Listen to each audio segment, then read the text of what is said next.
नमस्कार प्रिय विद्यार्थियों। मनुस्मृति के द्वितीय अध्याय का हम अध्ययन कर रहे थे, तो आइए अध्ययन प्रारंभ करते हैं। सरस्वती दृशद्वत्यो देव नद्यो यदंतरम तम देव निर्मितं देशम ब्रह्मावर्तम प्रचक्षते। देखिए विद्यार्थियों, इस पद्य में महर्षि मनु ने ब्रह्मावर्त देश की परिभाषा दी है, लक्षण दिए हैं कि सरस्वती दृशद्वत्यो, सरस्वती और दृशद्वती नदी, दृशद्वती जिसको कि वर्तमान में घग्गर नदी के नाम से जाना जाता है, जो अम्बाला सरहिंद होकर बहती है और राजपुताने के रेगिस्तान में जाकर लुप्त हो जाती है। देव नदियों, इन दो देव नदियों के यत अंतरम, जो अंतरम मध्यवर्ती स्थान है, सरस्वती और दृशद्वती नदी के बीच का जो स्थान है, तम देव निर्मितम देशम, देवताओं के द्वारा निर्मित उस देश को, उस प्रदेश को ब्रह्मावर्तम, ब्रह्मावर्त प्रचक्षते कहा जाता है। तो इस प्रकार से देखिए, सरस्वती और दृशद्वती नामक देवताओं की नदियों के मध्य में देवताओं के रचे हुए देश को ब्रह्मावर्त कहते हैं। अब देखिए, प्रकृत श्लोक से धर्म के अनुष्ठान के योग्य देशों का वर्णन किया जा रहा है। आगे ब्रह्मावर्त देश के विषय में बताया गया है कि तस्मिन् देशे य आचारः पारंपर्य क्रमागतः वर्णानां सान्तरालानां स सदाचार उच्यते। देखिए, तस्मिन् देशे का तात्पर्य है उस देश में, अर्थात ब्रह्मावर्त के विषय में हम पढ़ रहे थे। तो ब्रह्मावर्त देश में यह आचार है, जो आचरण, जो व्यवहार पारंपर्य, परंपरा से क्रमागत है, चला आ रहा है, जो परंपरा के क्रम से वहाँ के लोगों का रहन सहन, व्यवहार, आचरण जो चला आ रहा है। और वर्णानाम जो चारों वर्ण मनु ने बताए हैं, ब्राह्मण, क्षत्रिय, वैश्य एवं शूद्र, तो इन सभी वर्णों की एवं सांतरालानाम, अंतरालानाम अर्थात जो वर्ण संकर है, जो किन्हीं दो वर्णों से संबंधित है, तो ऐसे लोगों का जो आचरण है, स सदाचार उच्यते, वही सदाचार कहा गया है। तो देखिए, उस ब्रह्मावर्त नामक देश में ब्राह्मण, क्षत्रिय, वैश्य तथा शूद्रों का और वर्ण संकरों का परंपरा से क्रमबद्ध जो आचरण चला आ रहा है, उसे सदाचार कहते हैं। इस विषय में देखिए, ब्रह्मावर्त देश के लोगों का जो आचरण है, उसी को सदाचार क्यों कहे हैं? इसमें एक यह है कि प्राचीन समय में ब्रह्मावर्त के जो निवासी थे, वह प्राय परंपरा से ही धार्मिक होने के कारण सदाचरणशील होते थे। अतः इस देश के आचार को प्रधानता दी गई है। ब्रह्मावर्त के पश्चात ब्रह्मर्षि देश के लक्षण दिए गए हैं। इसमें है कुरुक्षेत्रं च मत्स्याश्च पांचालः शूरसेनकः एष ब्रह्मर्षि देशो वै ब्रह्मावर्ता तदंतरम। कुरुक्षेत्र, मत्स्याश्च और मत्स्य, पांचाल और शूरसेनक, एष ब्रह्मर्षि देशो, इनको ब्रह्मर्षि देश कहा गया है। देखिए, कुरुक्षेत्र जो है, वह दिल्ली के पश्चिम में एक तीर्थ स्थान है, जहाँ कौरवों और पांडवों का लोक यक्षकारी इतिहास प्रसिद्ध महाभारत युद्ध हुआ था। उस क्षेत्र को कुरुक्षेत्र कहते हैं। उसके पश्चात है मत्स्य, तो मत्स्य जो है, जो विराट देश जयपुर के आसपास का भूभाग है, इसमें अलवर भी शामिल है और इसकी राजधानी का नाम बैराठ था। यह जयपुर से 40 मील उत्तर की ओर स्थित है। उसके पश्चात है पांचाला, जिसको कान्यकुब्ज या कन्नौज कहते हैं। पंचाल हिमालय तथा चंबल से सीमित एक प्राचीन देश है जो गंगा के दोनों ओर स्थित था। द्रुपद यहीं के राजा थे। और उसके पश्चात है शूरसेन। शूरसेन का अर्थ है मथुरा मंडल।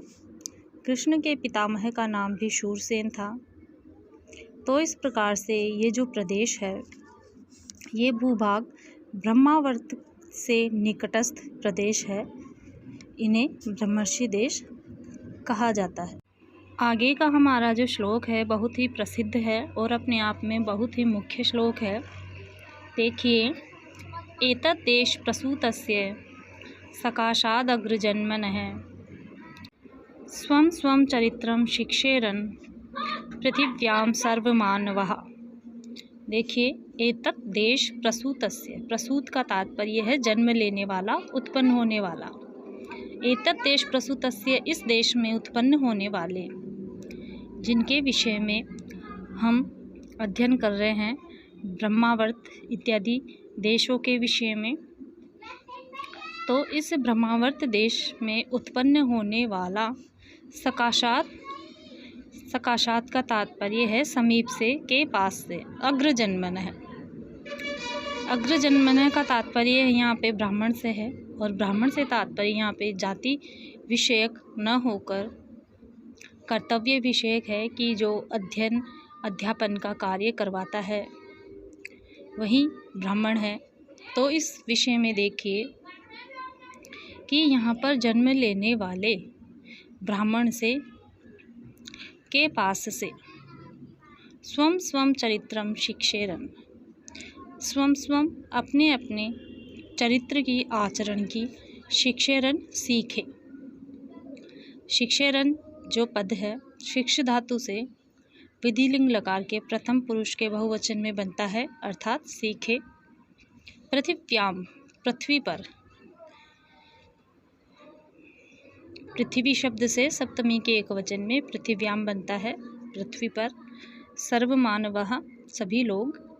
तो इस प्रकार से देखिए, इसका अन्वय होगा कि पृथिव्याम सर्वमानवः एतद्देश प्रसूतस्य अग्रजन्मनः सकाशात् स्वं स्वं चरित्रं शिक्षेरन्, कि पृथ्वी पर सभी मनुष्य इस देश में, इस ब्रह्मावर्त देश में उत्पन्न हुए ब्राह्मणों से अपने अपने आचरण की शिक्षा ग्रहण करें। तो इस प्रकार से जो हमारा भारत था, यहाँ पे जन्म लेने वाले जो सभ्य एवं आर्य थे, वह पृथ्वी के सभी मानवों को शिक्षा देते थे। शिक्षा का प्रमुख, शिक्षा के बहुत बड़े बड़े तक्षशिला, नालंदा, इससे भी पहले बहुत बड़े बड़े जो शिक्षा के केंद्र थे। इसी प्रसंग में भारत को विश्वगुरु कहा गया था। तो उसी के संदर्भ में ये पद्य है कि यहाँ पे जन्म लेने वाले जो व्यक्ति है, क्योंकि वो आचरण में, सदाचार में जो विश्व की अन्य सभ्यताएं हैं, अन्य लोग हैं, उनसे श्रेष्ठ है, इसलिए विश्व के सभी लोग इनसे शिक्षा ग्रहण करें। इससे आगे हमारा पद्य है, वो देखिए।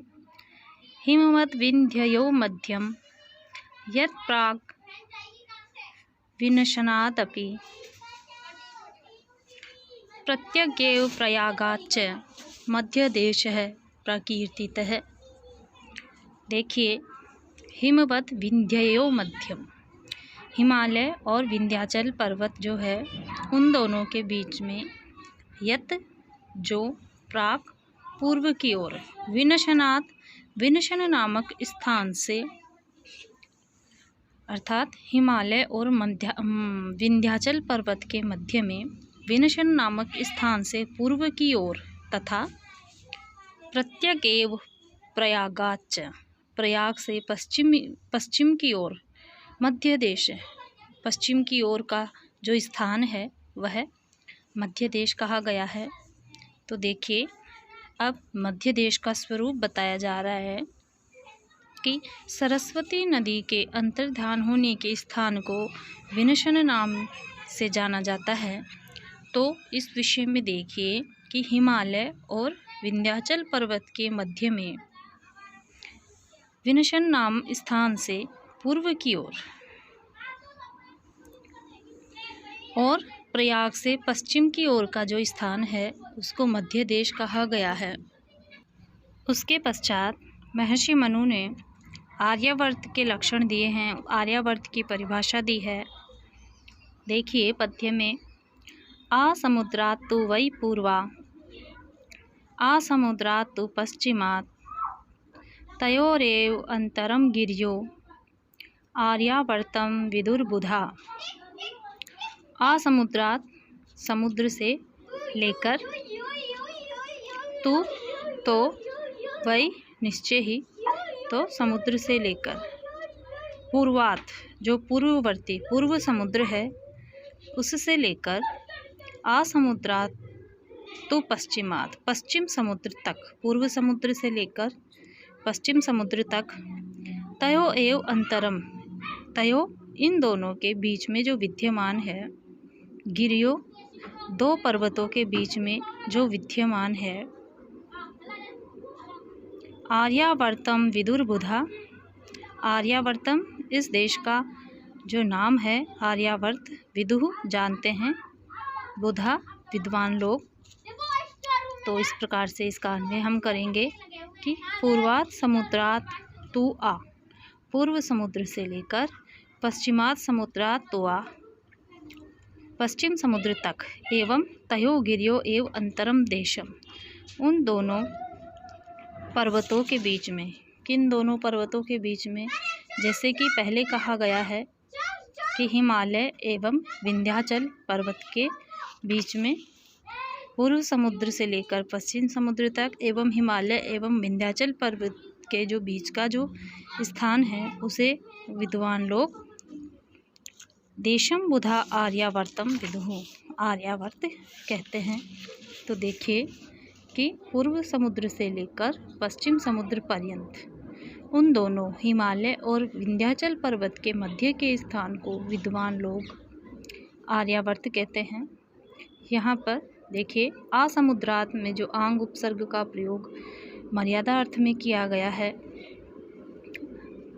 इस विषय में जैसा कि कुल्लुक भट्ट ने अपनी टीका में लिखा है कि जो आर्य लोग यहाँ पे हुए इतिहास में, इसीलिए इसको आर्यावर्त कहा गया है।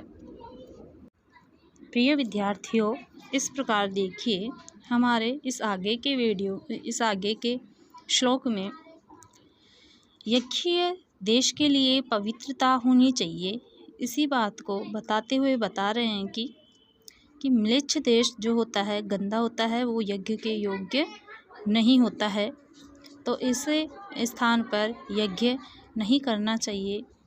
तो फिर किस स्थान पर, जो कौन सा स्थान यज्ञ के लिए उपयुक्त होता है, इस विषय में बता रहे हैं कि कृष्ण सारस्तु चरति मृगो यत्र स्वभावतः स ज्ञेयो यज्ञयो देशो म्लेच्छस देशस्त्वतः परः।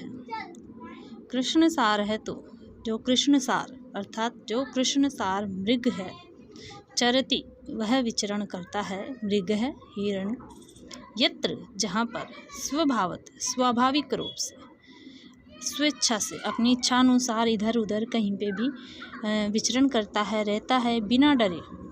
जो कृष्ण सार जो मृग है, मृग देखिए बहुत ही ज़्यादा डरने वाला प्राणी होता है।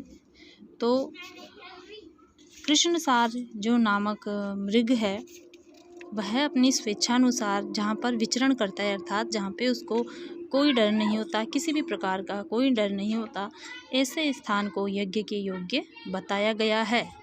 स ज्ञेयो यज्ञीय देश, उसे यज्ञ के योग्य स्थान समझना चाहिए।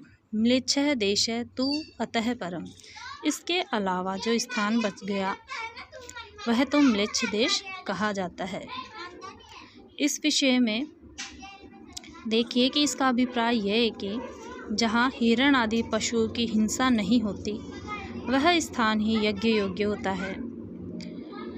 और जहाँ हरी घास खाने वाले हिरण तक की हिंसा होती है, वह म्लेच्छ देश कहा जाता है। दूसरे शब्दों में कहे तो म्लेच्छ देश यज्ञ के योग्य नहीं होता, क्योंकि यहाँ कृष्णसार मृग स्वाभाविक रूप से विचरण नहीं करता।